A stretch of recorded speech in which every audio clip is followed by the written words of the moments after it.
Hello, Dental Team listeners. This is Kiera, and today I am so excited to welcome an incredible guest to our podcast. Fred Heppner. He's with Arizona Transitions, and honestly, I feel like right now in today's world, dentists need more than ever guidance and direction of like, what do we do? How do I transition my practice? What am I looking at for retirement? Do I go the DSO route? Do I do the legacy practice route? I just feel like there's so much confusion, and so trying to cut through that noise. Fred is incredible. We met him and I just said, you know what? He's incredible. And so he said for him, it's whether a person is buying a dental practice or putting a dental practice up for sale, Fred truly can help you successfully navigate through that transition. He deals with complete transitions of dental offices and also practices securing a partner or an associate, which that is such a hard thing. Like, how do we do this? There's a million ways to slice and dice that pie. Because he's worked with so many different aspects of the dental industry, his experience allows him to ensure that all parties are satisfied with the transition. So I'm super jazzed. Fred, welcome to the show today. How are you? I'm doing great. Thank you, Kiera. I got to meet this guy. Who is this guy, Fred? Well, here he is, if I'm not mistaken. But truly, I'm so honored to have you on the podcast. We've had, when our team met you, they were like, Kiera, he's got to get on the podcast. And so just truly excited because, like I said, this is a zone that I get excited to geek out on because we deal with it in consulting all the time. Our clients are constantly asking us, like, what should we do? They want to bring on partners. They want to bring on associates. They want a retention model. They want to know, like, I feel like your dental practice can be your greatest asset or your greatest burden, depending upon how you set it up. Yeah, And so agreed. really being able to just dive in with you. And like I said, I think there's so much noise right now. The dentists are like, it's almost like ostrich in the sand. Like, I just don't want to even think about it. I'm going to put my head in the sand. I'm not going to pay attention.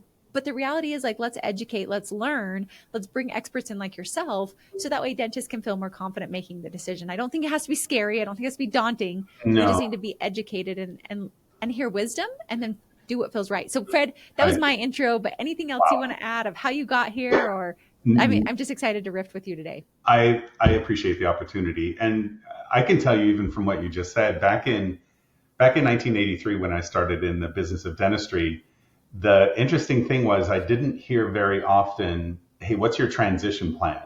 Because oftentimes dentists were really just going to build a practice, and then that was going to be their retirement, and they would Yeah. sell their practice and retire. Financial planners were non-existent to a large degree. And it was early on that I heard somebody, and it really resonated with me. They asked a young dentist who had just taken ownership or started a practice, when are you going to hang up your handpiece? Mm-hmm. And the dentist kind of, I just got started. What do you mean, when am I going to hang it up? I got 20, 30 years here. No, no, no. The moment you take ownership of a business, you want to consider what your transition plan out would be early on so that it doesn't spring it on you. We may Mm-hmm. talk, Kira, later on about, what happens if you're not there? What happens if there's an injury or disability or illness and you can't practice dentistry? Now what? And let's consider talking about that maybe later on. Yeah. So early in the game, it's appropriate to have some kind of idea of some kind of transition plan. Transition plan doesn't mean I have to value my business, I have to procure a buyer, I have to make sure they're financially qualified, I have to get a contract, I have to get a lease. That's not a transition plan. In simple, I think the transition plan is, what do you want to do when you sell your practice, when you move on from dentistry? And you know as well as I do, you have clients who have been in dentistry and practice for 25, 30, 35, 40 years. Mm-hmm. And if they Yeah. stop doing something that they've been doing for 3 decades, what are they going to do with their time? And that's really high on the scale of importance in a transition plan, because ultimately they're going to sit back and say, I don't know that I want to be home. I don't know that my spouse wants me to be home all day. And Totally. they have to think about these things. So it's much more than, I have a practice to sell, I've got a purchase price, I have to figure out, how I'm going to sell everything and my staff and my patients and so on. It's more than that.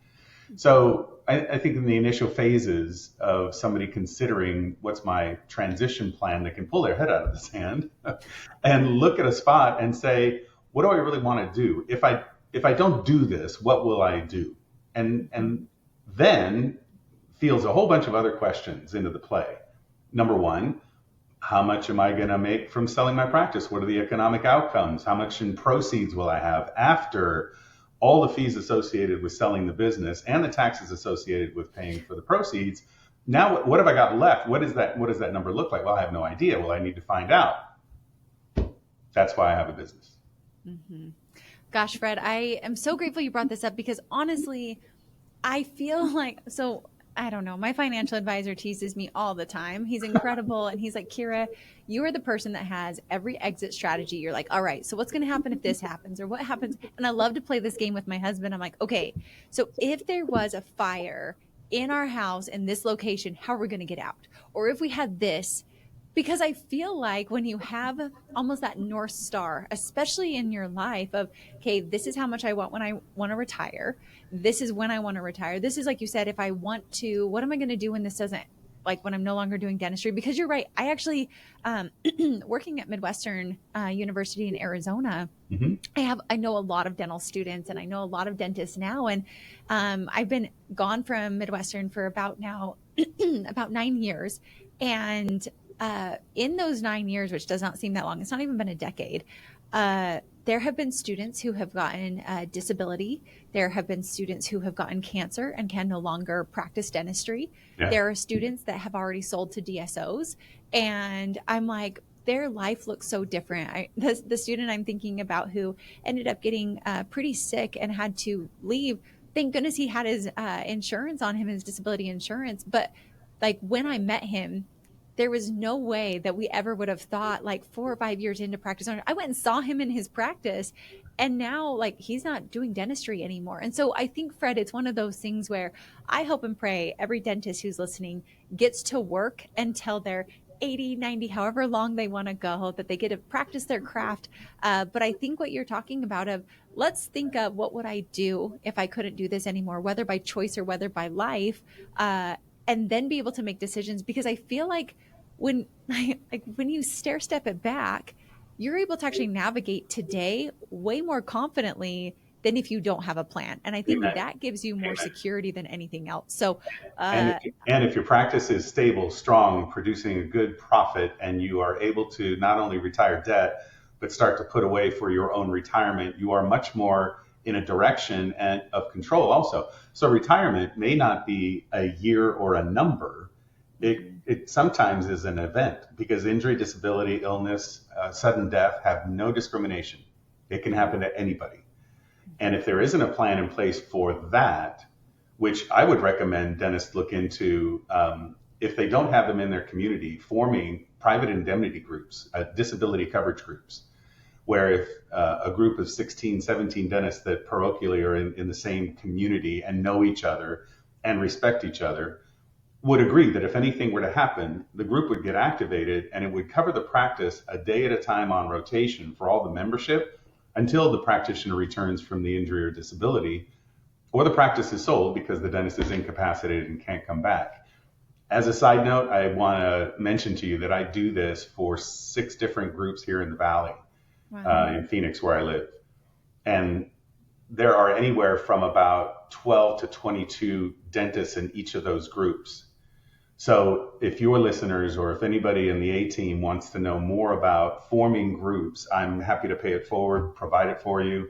It's important. It's really something that dentists, we're invincible. Nothing's going to happen to us, especially when they're 30 years old and they just graduated from Midwestern and they bought their first practice and they're fired up. And it's like they are looking at nothing other than growth, development, coaching.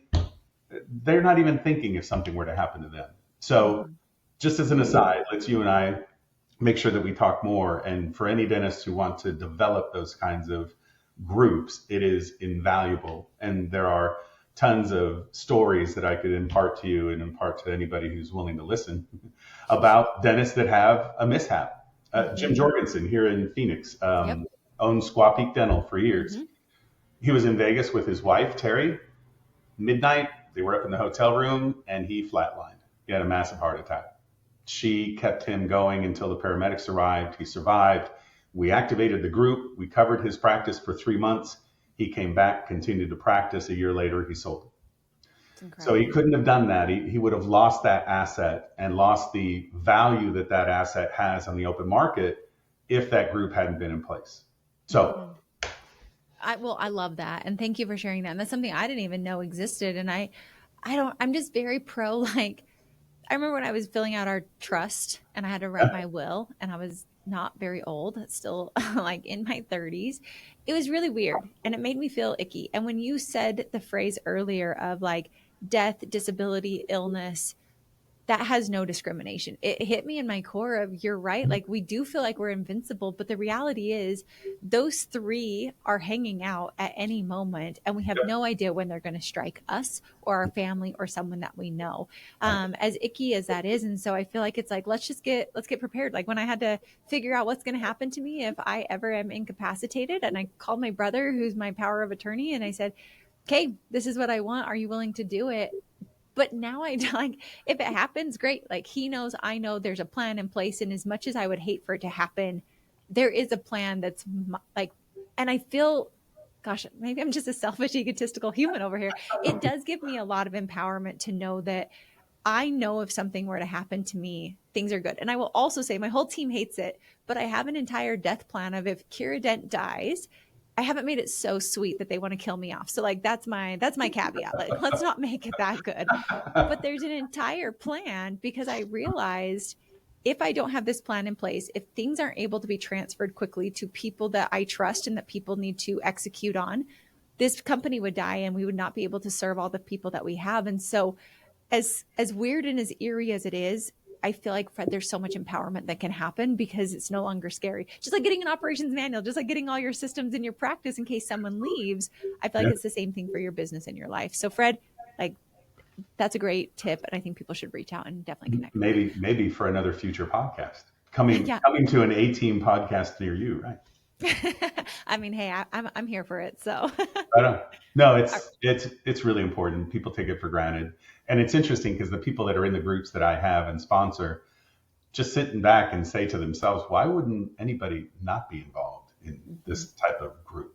So good. That's helpful. Future. Okay. All right. And Fred, just like, I mean, we'll share it at the end too, but if people are interested, how do they connect with you? We'll just put it in the middle too, so people have the info. And then of course we're going to continue on. ArizonaTransitions.com is my website. ArizonaTransitions@gmail.com is my email. And I'm sure people are questioning, do you work only in Arizona or do you work outside of Arizona, just to clear that up for the listeners? Time for a little backstory. Okay. So back in 1983, when I started in dentistry, I was a business coach, similar to how you operate, and develop business systems and coaching and training for dentists and their teams to grow and essentially develop profitable and enjoyable practices. I did that for about 20 years. And then about 22 years ago, I really saw a void in Phoenix, where I live. I moved here in 1995, of the transition space. I just didn't see dental practice transitions being done with integrity, in my opinion. They could have been, but I saw some of the aftermath, because dentists would call me and say, hey, I just bought this practice. Can you help me? It's a mess. So I would go in and assist them. Well, slowly but surely, I saw an opportunity to be able to jump into the transitions realm. So I jumped deep into classroom study and book work on how to do business valuations correctly. The International Society of Business Analysts was my education forum. Casey Conrad, who is brilliant, he taught me how to do business valuations correctly. And by the way, he writes the curriculum for the organizations that provide accreditation to people who want to be a business analyst. So I'm learning from the guy who teaches everybody. Amazing. And then I started studying large contract negotiations. So as I developed that understanding and saw that there were things that I could contribute to, I jumped into that realm and became more of a transition specialist here in the greater Phoenix area. Well, along the way, I came upon a group called American Dental Sales, which is a large cooperative of 40 dental practice transition specialists, 23 different companies. They cover all 50 states, and they had a void in Arizona that they needed to fill. So they approached me and said, we'd like you to come on board. I then met a guy named Hy Smith, who really was one of the preeminent dental practice brokers in the country. He was in Naples, Florida. He had a place in Oregon, so he kind of commuted periodically. But Hy was very, very well regarded, and still is. He's retired now. Hy was the transition specialist for the Pride Institute, a very well-regarded practice management company out of California. And for 35 years, they referred all the business nationwide to High to develop any kind of transition plan or valuation or partnership or associateship or practice sale. Well, he was a member of ADS, and he actually, I want to say he took me under his wing to some degree because we just became very good friends, and he became a really significant mentor of mine. High fell ill and said, I'm not going to be able to do this any longer, so you're going to take over my book of business. Oh, and by the way, you're also going to start doing seminars for the Pride Institute. And I'm going to introduce you to the people over there so that when they need help, like I've been giving them for the last 30 years, you'll take over. Mm-hmm. So as a result, we were doing seminars all around the country. So 4 to 5 times a year, we'd be in Denver, Boston, Seattle, Orlando, Dallas, Chicago, Philadelphia, you name it. So people that would come to those meetings were Pride disciples, clients, and they would ask me to help them with their transition. So that became more of a establishing services for dentists that are outside of Arizona, not necessarily creating a footprint in each of those territories. The Pride Institute was purchased by Spear Practice Solutions about 10 or 12 years ago. Mm-hmm. So I got dragged kicking and screaming over to Spear and developed a really good relationship with the practice growth partners at Spear, and also Amy Morgan, who was the CEO at Pride, now still with Spear. So that's the backstory to tell you that I've done transitions in 26 different states. And it's very easy for me to help provide consultation and guidance for transitions really anywhere. Florida is, as an example, Florida requires a person to be a commercial real estate broker to broker business assets. So I have colleagues in Florida that I refer to. And with my affiliation with ADS, I have boots on the ground in pretty much every territory that if I don't think I can provide value to the client, I simply connect it with the people in my group, and everything gets worked right. That's amazing. And it's such a fun story. I mean, I think our paths have crossed on probably several levels. Yeah, chances are. One of my business coaches is former Pride. And as soon as you said that, I was like, oh my gosh, I bet we both know Liz. I'm sure Oh yeah, absolutely. All the different pieces. But I love that because I figured Arizona transitions might, some of the listeners might feel like you can't help them and assist them. So I really wanted to clear that up, that it's all across the nation in different areas. So, all right, Fred, let's dive into, like, walk us through. I know you've got some points. I know you've got some things of like, what is the transition plan? Like, how do doctors get to that level? What do they need to do if they're transitioning? Now, again, this doesn't mean you're selling. Right now, I think there's a lot of options to sell, but also like prepping in case life, one of those 3 mysterious, hopefully never coming to you, like orbs is how I feel like they're like floating around and hopefully they never strike. But what do we do? What are kind of the steps? What are some of the things you have for that? Well, I think the first step in any kind of relationship that I build with a client, it would be a true consultation. And in that sense, it's tell me what your ideal retirement plan or transition plan would look like. You've worked your practice for a number of years. At some point in time, you're going to decide that you will retire from the practice of dentistry. What do you want to do? What does that look like? What would you be involved with? I'll give you a quick example. Jerry Cox, who's a dentist in Old Scottsdale here in Phoenix, called me and said, I'd like you to help me sell my practice. And I said, I'd be honored. Thank you. So I went and saw him and we put together the plan. And I asked him the question, what do you want to do? What do you want to do after you retire from practice? He says, well, I like to do sculpture. And I said, really? Fred, what have you done? What kind of work have you done? He says, well, let me show you. He showed me pictures of the statue of Heather Farr. Heather Farr was a amateur golfer 25, 30 years ago or so, who played at ASU, who was an enormous success, played on the LPGA tour, and ultimately developed breast cancer and died. Wow. Heather's statue was sitting at Karsten Golf Course down near ASU, which they've now plowed, and also at Greyhawk Golf Club. And Jerry sculpted that statue. Wow. And I got goosebumps right now. Anyway, so as an example, Jerry has a studio at his house. He said, as soon as I sell, I'm doing that. So the point is, in the transition planning phase, know what you want to do, know what you will occupy your time. If it's So Fred, I'm going travel, to just like ask questions right here because, sure. and I'm going to talk for myself. So guys, like this is my own therapy session. So thank you for being a part and a fly on the wall. Like sometimes we don't know. So like I feel I'm very much, I know I want to retire. I know I want more free time. But I literally sit here and this, it's like, you know, how you think about like how time truly never ends. And if you think about like too hard, it actually creeps you out. Like that's kind of how I feel about like retiring of like, well, I know I don't want to keep working this hard. Like I don't want to be putting in this many hours, but I still love the impact. I still love the legacy, but I Hmm. don't quite know what that looks like. And I feel like a lot of times people in their 30s, in their 20s, in their 40s, I think as you get later on in life, you probably have more of that clear picture. But what about for those that are very fresh, like that truly don't? Maybe some people do. Maybe I'm the only one on my own planet. I don't think I am. But like, what do you do if you don't know what you want to do? You're not alone. So good. So Thank part of the you. time, Thanks for my therapy today, Fred. I appreciate it. Thank you. what did what did Kelsey Grammer say? I'm listening. So the idea is that there are portions of people that don't know. There are some that are very clear on what they want to do, and there's some that are kind of, well, I'm not sure. My recommendation would be think about it. Then don't answer right now, but think Mhm. about it, because I want you to know what you will be doing when you stop doing this. And it may change over time. It may kind of morph into, oh my God, I didn't know that I really enjoyed painting. Mhm.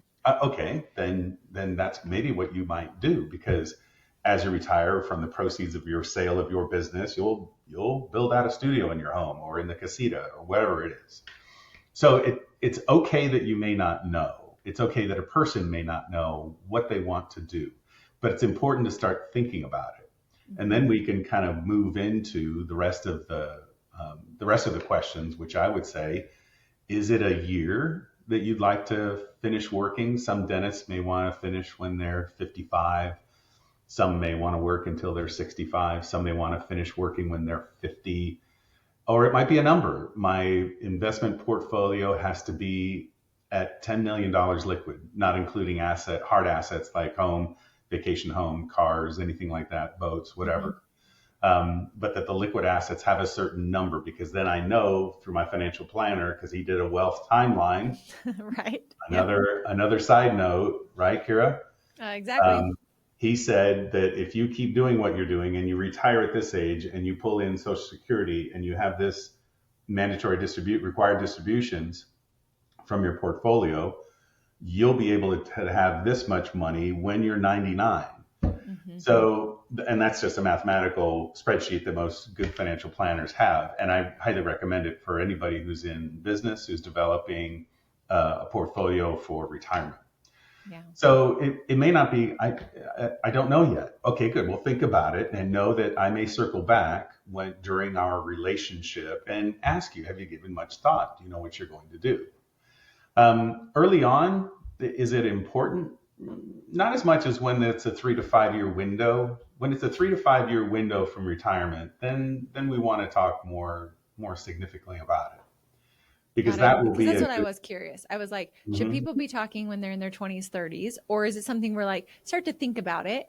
I know Ryan and I from Dennis Advisors, we talk shop about this quite often of like there are studies that show that when you retire you actually start to atrophy in life and there isn't as much of a purpose, and so we talk often of like how can we continue that mental stamina, the things that are going to fulfill us, whether it's working or something else, a philanthropy, like whatever is going to keep you going as a human, whether you're working in the chair or you're not, I think is important. So that's where I was curious of like really probably connecting with you 3 to 5 years before we think we might retire, but with the caveat of, hey, if something were to happen to me, what would kind of be my exit strategy? Have your like death list like I do. Like if I die, this is what's going to happen. It's creepy, but it's awesome. No, it's creepy and it is awesome. And at the same time, it's a really good conversation to have, because if we're 3 to 5 years out, then one of the first things to do is say, okay, so what's going to happen if you're not here? Mm-hmm. And that carries on to the discussion we had earlier. Awesome. Thank you. And thank you, Fred. Thank you, all of you. And for all of you listening, thanks for listening. And I'll catch you next time on the Dental Team Podcast.